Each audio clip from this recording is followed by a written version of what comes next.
एक ऐसे मजाकिया बात है ना, एक आदमी कहीं चेक जमा कराने के लिए गया बैंक में, तो उसने तो कहा कि यार मेरा चेक जमा कर लो, मेरे बैंक इन्हें भेज दो।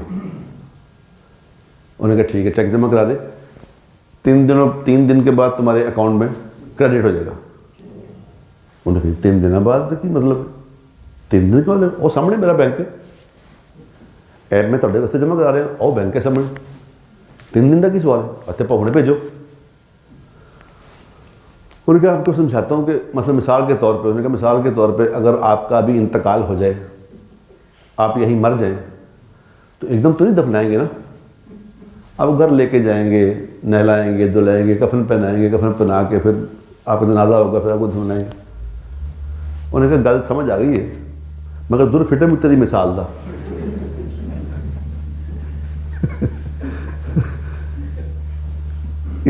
क्या क्या मिसाल, यदि मिसाल भी देनी,